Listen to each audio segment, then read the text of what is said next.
Anak-anak sekalian, kita mulai kegiatan pembelajaran ini. Jadi Bapak harap kalian semuanya mood, dengarkan apa yang Bapak sampaikan. Nanti kalau Bapak tanyakan, baru kalian buka moodnya. Baik anak-anak. Om Swastiastu. Om Awignam Astu Namo Sidam, Om Sidirastu Tad Astu Swaha. Sebelum kita memulai kegiatan pembelajaran, mari kita berdoa sesuai dengan keyakinan agama Hindu kita. Semoga Tuhan Yang Maha Esa selalu melimpahkan perlindungan dan keselamatannya buat kita semuanya. Berdoa dimulai.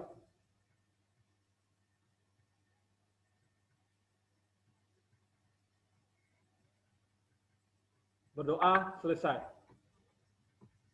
Nah, baik anak-anak. Absen berupa Google Form Bapak sudah kirim, silahkan kalian isi sebagai rekaman kalian, kehadiran kalian untuk penilaian Bapak nanti tentang kedisiplinan kalian. Nah, gimana kabar kalian? Apakah kalian dalam keadaan sehat? Semoga kalian selalu mengikuti protokol kesehatan sehingga kalian terhindar dari pandemi COVID-19. Ya. Nah, anak-anak sekalian, materi yang akan Bapak berikan itu berjudul nilai-nilai yadnya dalam Ramayana. Nah, kompetensi dasar yang harus kalian capai itu memahami hakikat dan nilai-nilai yadnya yang terkandung dalam Ramayana. Nah, indikator yang akan diberikan, yang pertama, menjelaskan tentang pengertian yadnya. Yang kedua, menjelaskan bagian-bagian dari yadnya. Yang ketiga, mengklasifikasikan kualitas yadnya. Yang keempat, menjelaskan tentang cerita Ramayana. Dan yang kelima, mengorelasikan nilai-nilai yadnya yang terkandung dalam Ramayana dengan pelaksanaan yadnya dalam kehidupan sehari-hari. Adapun tujuan pembelajaran, melalui model discovery learning, siswa memiliki pengetahuan tentang pengertian yadnya, menjelaskan bagian-bagian dari yadnya, mengklasifikasikan kualitas yadnya, menjelaskan tentang cerita Ramayana, mengorelasikan nilai-nilai yadnya yang terkandung dalam Ramayana dengan pelaksanaan yadnya dalam kehidupan sehari-hari dengan benar. Nah, itu kompetensi dasar indikator tujuan pembelajaran. Nah, untuk penilaian, Bapak akan berikan kalian ada 3 komponen. Yang pertama disebut dengan nilai pengetahuan. Nanti kalian akan dapatkan nilai itu seperti, nah pengetahuan itu dari tugas-tugas yang Bapak berikan lewat Google Classroom, dari ulangan harian, ulangan umum. Nah, itulah hasil nantinya untuk pengetahuan kalian. Yang kedua, keterampilan. Ya, keterampilan ini penilaian yang Bapak ambil yaitu melihat komunikasi kalian dalam berdiskusi, dalam nanti presentasi, apakah bagus komunikasi kalian, apakah terampil kalian berbicara, bisa menghormati orang lain, atau menunjukkan kalian kemampuan menguasai materi dengan keterampilan komunikasi kalian. Dan yang ketiga, penilaian sikap. Nah, ini penting sekali. Pelajaran agama Hindu, sikap ini paling penting. Ya, karena dalam pelajaran agama Hindu ada juga disebutkan budi pekerti. Pendidikan agama Hindu dan budi pekerti. Budi pekerti itu adalah sikap.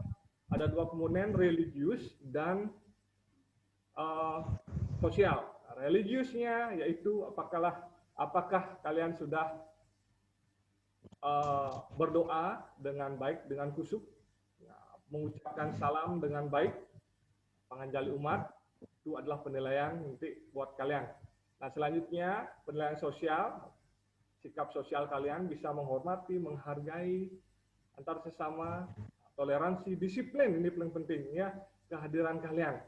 Nah, kalau kalian sering tidak hadir dengan alasan bla bla bla, nah, itu salah satu penilaian yang kurang buat kedisiplinan kalian, sikap kalian.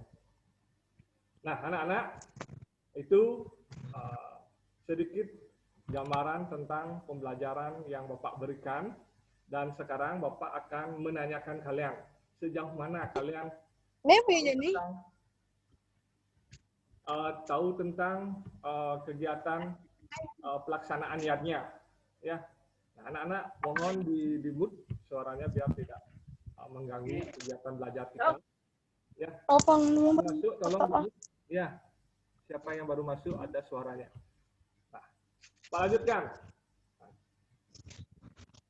Kira-kira contoh pelaksanaan yadnya itu, gambar ini siapa yang bisa jawab?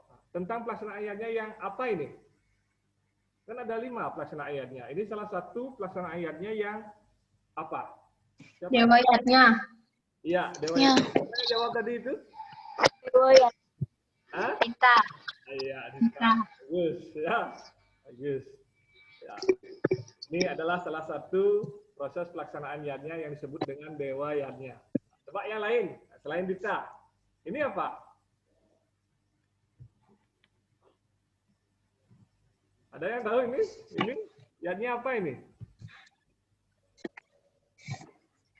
Fitrayatnya. Resiatnya. Nah, siapa yang jawab resiatnya? Fitrayatnya. Fitrayatnya bukan. Ania. Yadnya ini Brahmana ini. Ya, Manusia yadnya. melaksanakan Dwijati. Manusia yadnya. Ya, ini resiat. Oh iya, manusiaatnya. Bukan manusiatnya, ini resiatnya.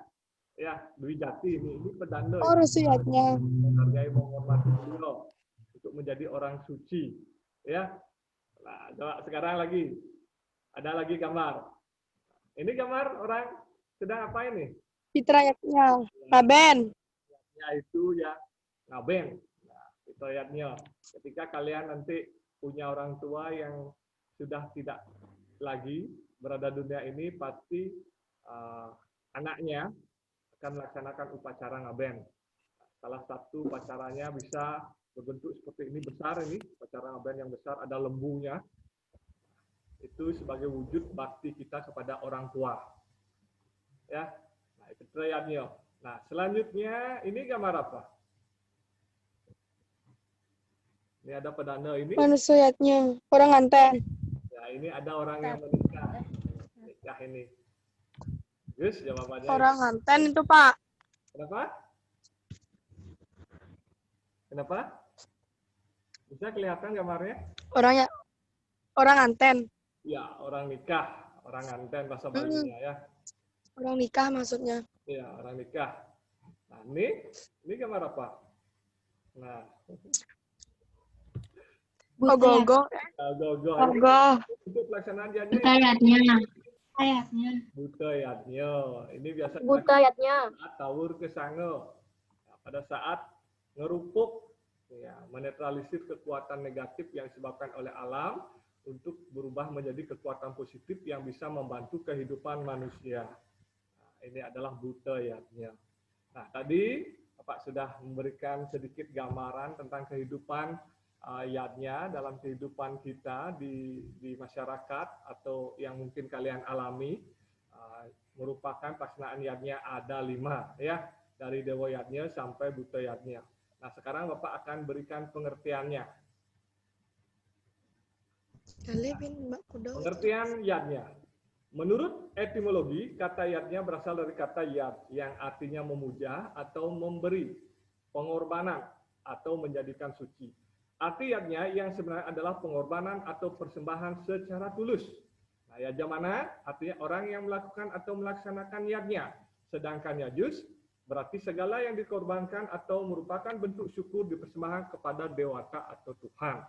Nah, kalau kalian melaksanakan yadnya, tentunya yadnya itu seperti tadi Pak sampaikan, itu pengertiannya. Kalau untuk memudahkan kalian mengerti tentang yadnya itu adalah korban suci yang tulus ikhlas.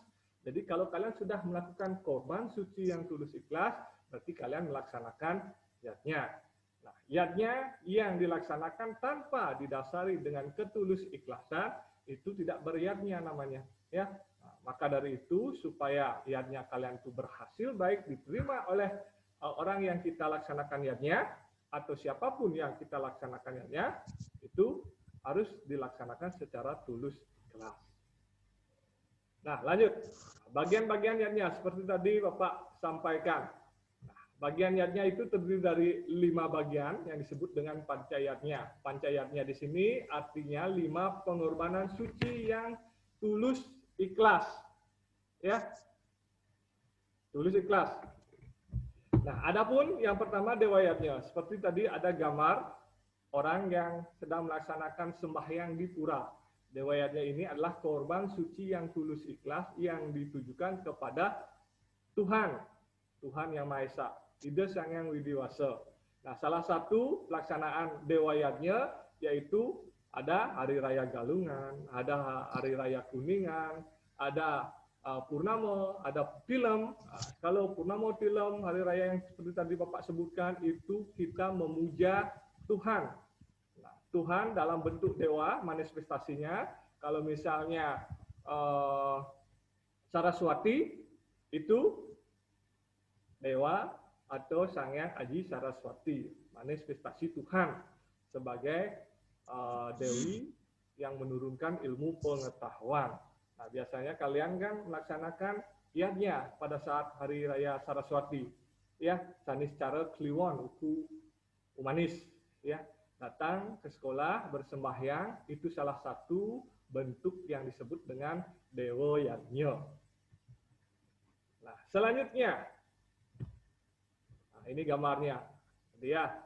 Nah, yang selanjutnya adalah resi yatnya. Nah, resi yatnya adalah korban suci yang tulus ikhlas yang ditujukan kepada para resi. Nah, seperti tadi Bapak tunjukkan gambarnya,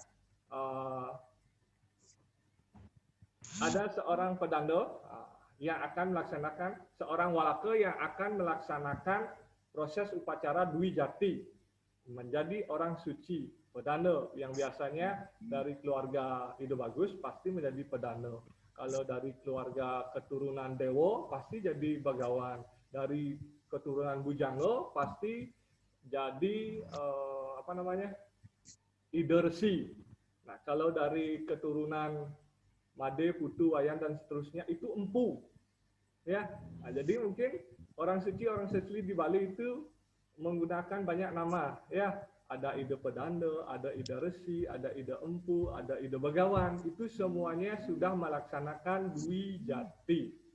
Ya, orang suci yang disebut dengan pandita. Nah, yang ketiga, fitrayatnya, yaitu korban suci yang tulus ikhlas yang ditujukan kepada leluhur, orang tua kita. Nah, ketika orang tua kita sudah pergi meninggalkan dunia ini, meninggal, karena sudah tua, jadi kita melaksanakan upacara fitrayatnya yang sering kita katakan dengan upacara ngaben. Ngaben salah satu bentuk penghormatan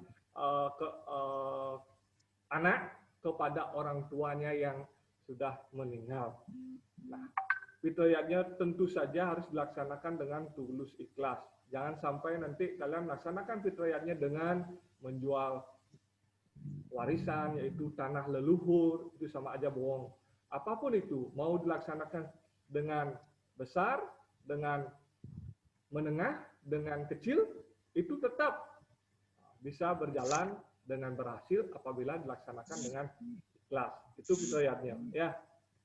Ini salah satu contohnya. Ini salah satu bentuk fitrayatnya yang dilaksanakan kalau nggak salah di wilayah Tabanan. Dia menyeberang sungai untuk mendapatkan setre, ya. Ada ini biasanya viral, ini sering kelihatan di media-media pada saat prosesi upacara, apalagi ada air besar, ada upacara ngaben, gimana itu tradisinya, ya. Sangat seru sekali. Nah, selanjutnya manusianya, yaitu korban suci yang tulus ikhlas yang ditujukan kepada manusia. Nah, ini manusianya banyak sekali kita laksanakan, ya. Dari kalian misalnya bayi dalam kandungan, ketika kalian masih dalam kandungan itu sudah ada upacara manusianya. Bayi dalam kandungan itu 7 bulan ada upacara megedong-gedongan. Nah, setelah lahir kalian upacara lagi manusianya, bayi lahir. Nah, ari-arinya dibantenin, ditanam, ya. Nah, terus umur 7 hari, kepus pusar, wacara lagi. 42 hari mencolongan, upacara lagi manusia yatnya. Nah, terus kalian ketus giginya atau giginya tanggal, upacara lagi. Nah, terus meranjak dewasa, kalian ini tahap meranjak dewasa ya enggak? Ya, meranjak dewasa ditunjukkan dengan kalau laki-laki suaranya besar, ngembak. Itu semua badan mungkin ada daerah-daerah yang berbulu ya, seperti ketiak atau daerah intim itu tumbuh bulu. Ya, itu menunjukkan kalian sudah meranjak dewasa. Kalau yang perempuan sudah berbenjol-benjol, ada berbenjol-benjol di tempat-tempat intim kalian. Nah, itu salah satu menunjukkan kalian sudah meranjak dewasa. Nah, upacara otonan juga setiap 6 bulan sekali kalian otonan, termasuk manusia yadnya dan seterusnya. Nah, itu sampai kalian ada upacara pawiwahan, menikah. Terus ada upacara mesangih juga, itu manusia yadnya. Jadi kita memiliki banyak kegiatan upacara manusianya dari dalam kandungan sampai kalian menikah. Lah kalian menikah, nanti kembali lagi kalian berkeluarga dan seterusnya berputar ya. Sekarang kalian masih seorang siswa, nanti akan melanjutkan ke jenjang yang disebut dengan mesangih. Kalian sudah mesangih apa belum? Belum. Belum. Rangkaian kalian itu mesangih, setelah mesangih Sudah. ya. Sudah, Pak. Kalian Belum, Pak, masih kecil. ya, kalian masih kecil. Ingat, kalau kalian menikah harus sudah mapan, sudah matang, dan sudah cukup dewasa. Ya, jangan di bawah umur, nanti umur 17, di bawah 17 tahun kalian menikah belum kalian sah nanti. Kalian tidak punya akta perkawinan. Ya, di atas 17 tahun tamat SMA, silahkan.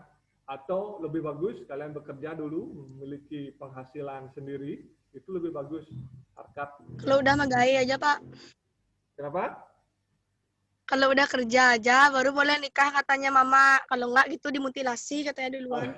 Mutilasi. Ya, itu. Biar punya dulu gelar, pakai ajak ke rumah cowoknya, baru ya biar nggak dinas sama mertua nanti. Itu ya, bagus. Bapak Ya juga. kan, benar ya, Ya, Jena emang benar. Bapak itu menikah itu umur bukan angka 2, udah 30 baru Bapak nikah. Umur 30 pas Bapak nikah. Karena apa? Bapak biar mapan dulu, sekolah setinggi-tingginya S2 dulu Bapak baru gini. Baru menikah. Tuh ya, biar matang, biar tidak nanti menjadi blog-blogan orang lain. Kalau kalian sudah pintar, bisa menyesuaikan diri, bisa menyelesaikan tantangan, rintangan, masalah, karena hidup ini tidak akan terlepas dari godaan-godaan. Nah, jadi perlu kalian meningkatkan pengetahuan kalian, pendidikan kalian. Nah, itu manusia yadnya. Ini salah satunya gambarnya mesangih ya. Nanti kalian akan mendapatkan hidup dalam tahap mesangih. Lanjut, buta yadnya. Ya, buta yadnya. Yaitu upacara yang korban suci yang tulus ikhlas yang ditujukan kepada para buta. Seperti tadi, ngerupuk, ngindarin ogoh-ogoh. Pada saat tawur kesango, tujuannya membuat para buta kala itu menjadi positif, tidak membuat kehidupan kita itu negatif, dipositifkan, dinetralisir. Nah, itu buta yadnya. Salah satu yang lain itu mecaru, biasa membanten beten, ya, mesegehan, itu juga buta yadnya. Nah, kita itu memiliki 3 hubungan, ya, hubungan kepada Tuhan, hubungan kepada sesama, hubungan kepada lingkungan. Lingkungan ini adalah buta yang bisa kita lihat secara kasat mata lingkungan ini, tapi ada juga yang tidak bisa kita lihat dengan kasat mata. Nah, maka dari itu perlu kita secara niskala menghaturkan sesaji-sesaji untuk menetralisir kekuatan negatif yang mungkin akan bisa diberikan, berubah menjadi kekuatan positif. Lanjut. Kualitas yadnya. Nah, kalian melaksanakan yadnya, tentunya pasti ada kualitasnya. Kualitas itu ada 3, ya, satvika yadnya. Nah, ini kegiatan yadnya yang berlandaskan dengan kaidah-kaidah agama, sesuai dengan pedoman agama. Nah, jadi pedoman agama itu nanti sebentar Bapak jelaskan. Yang kedua, rajasika yadnya itu adalah kualitas yadnya hanya menunjukkan suatu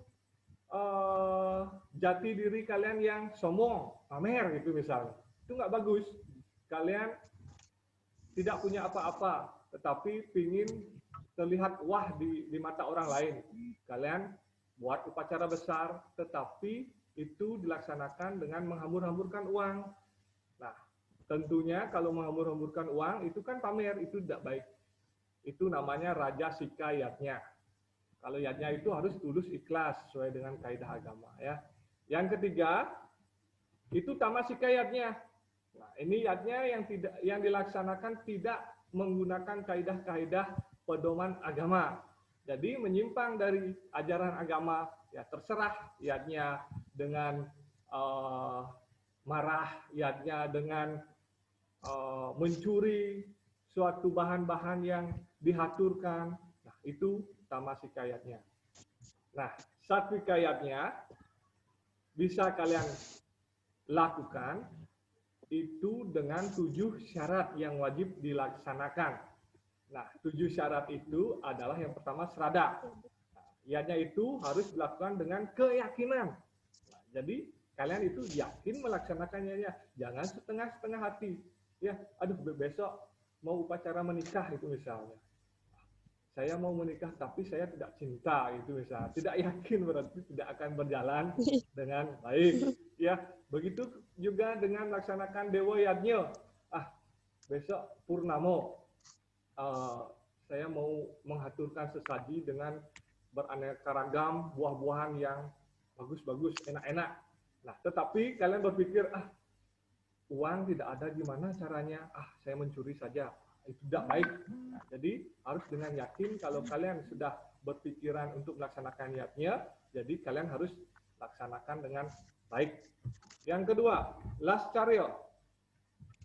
Nah, lascarya ini tulus ikhlas, seperti tadi Pak bilang. Nah, yadnya itu dengan ikhlas, jangan pamrih. Yang ketiga, sastra. Nah, berdasarkan ajaran agama.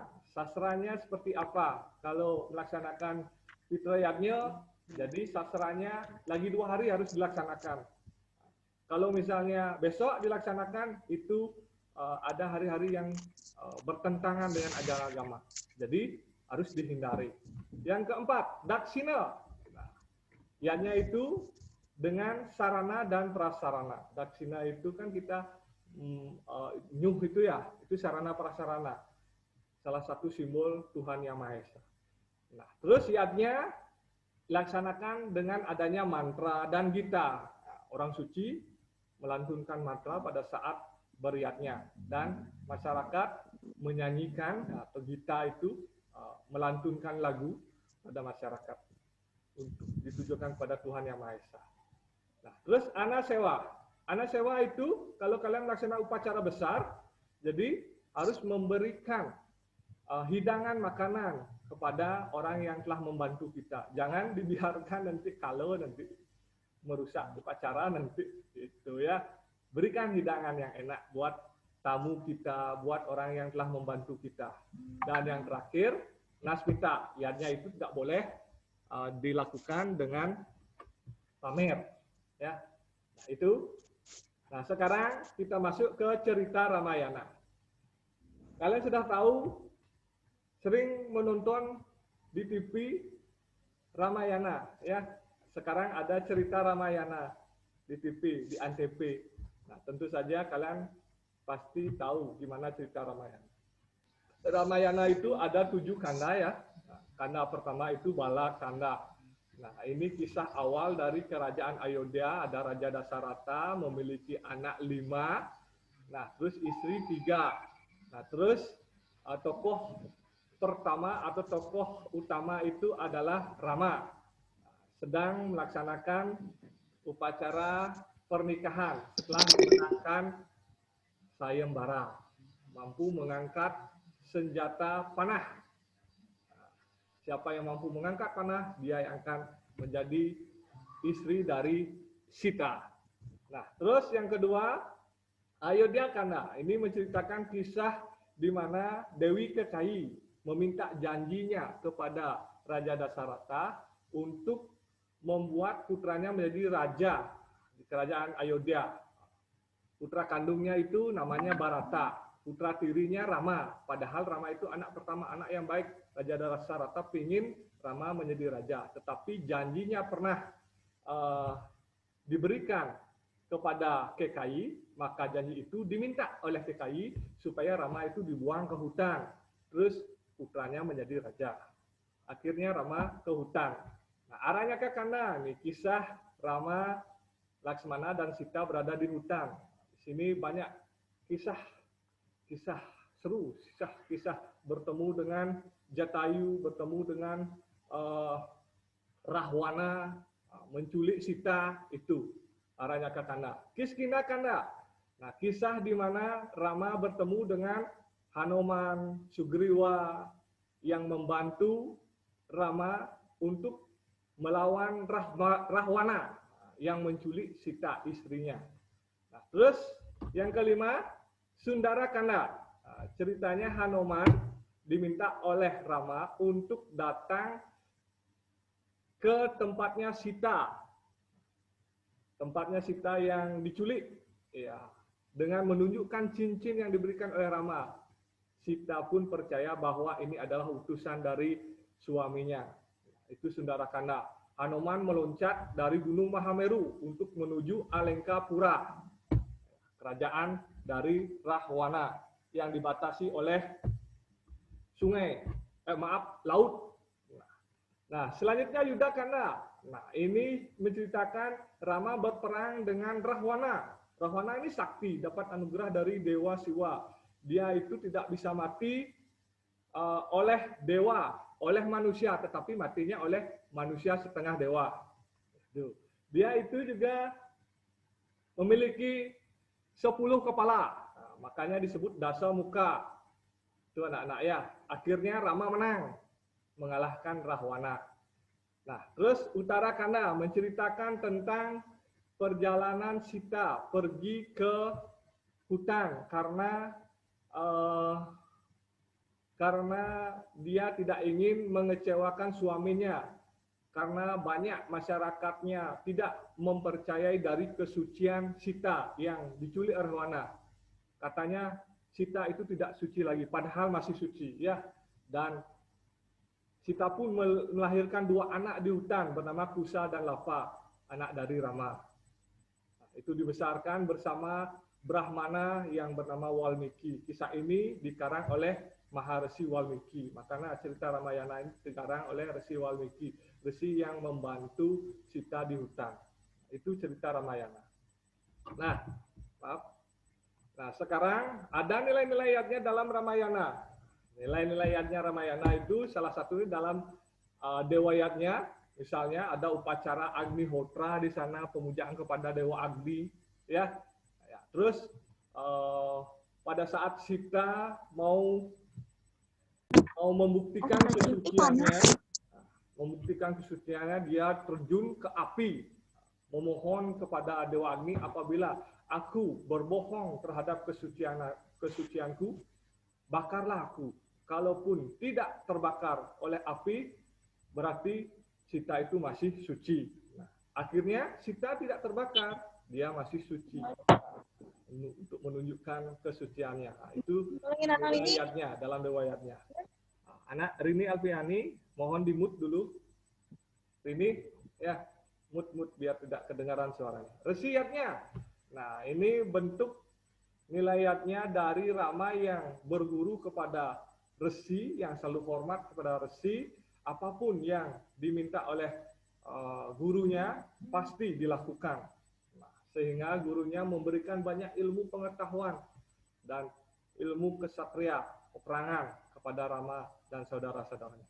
Selanjutnya Pitrayatnya yaitu penghormat kepada orang tua, dibuktikan dengan Rama menepati, mau mengikuti janji dari ibu tirinya pergi ke hutan, ya. Padahal sebenarnya Rama itu jadi raja. Tetapi karena janjinya dia tidak mau membangkangi orang tuanya, makanya dia ke hutan. Manusia ayatnya. Nah, manusia ayatnya, upacara pernikahan Rama dengan Sita. Buta ayatnya, nah upacara buta ayatnya yang dilaksanakan oleh Rama atau kerajaan untuk menetralisir kekuatan negatif dari kekuatan alam menjadi positif.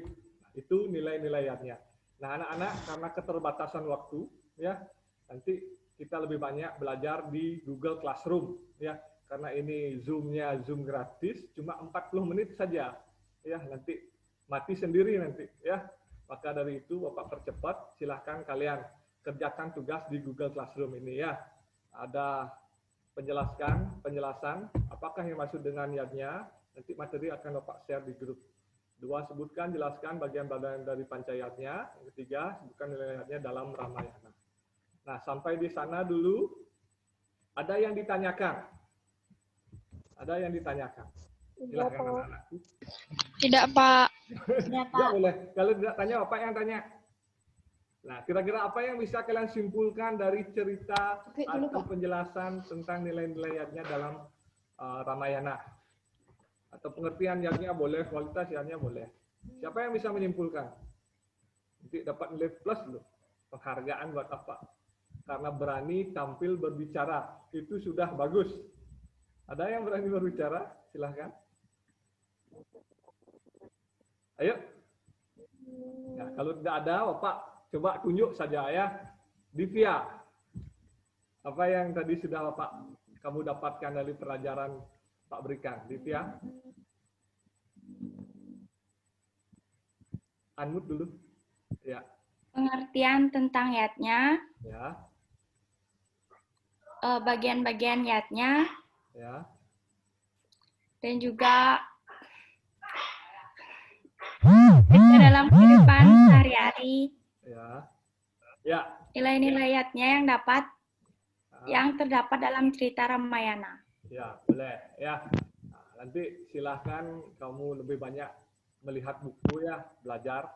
Nanti diskusi juga di Google Classroom tentang pengertian ayatnya itu apa, terus bagian-bagian ayatnya itu apa. Nah, Bapak cukupkan sampai di sini anak-anak biar tidak nanti kepotong oleh Zoom gratisnya. Bapak simpulkan sedikit ya bahwa ayatnya itu adalah korban suci yang tulus ikhlas. Bagian-bagian ayatnya itu ada 5, yaitu dewa ayatnya, besi, terus fitra, manusia, dan buta ayatnya. Nah, terus dalam cerita Ramayana ada 7 kanda, dari Balakanda, Yodhakanda, dan sampai Uttarakanda. Dan nilai-nilai ayatnya yang terkandung dalam cerita Ramayana sudah tadi Bapak jelaskan, tidak Bapak lagi sebutkan satu persatu. Yang jelas nilai ayatnya itu adalah hasil cerita apa yang terjadi dalam cerita itu diaplikasikan dalam kehidupan sehari-hari. Misalnya bakti kepada orang tua dalam kehidupan sehari-hari kalian. Contohnya Rama yang bakti kepada orang tuanya mau mengikuti permintaan orang tuanya untuk pergi ke hutan, meninggalkan kerajaan dari ibu tirinya itu. Nah, itu yang dapat Pak sampaikan. Ingat tugasnya dikerjakan dengan baik. Terima kasih. Kita tutup kegiatan ini dengan pramasasti, tapi sebelumnya Bapak mohon maaf apabila ada hal-hal yang kurang berkenan. Akhir kata Pak tutup dengan Om Santi Santi Santi Om.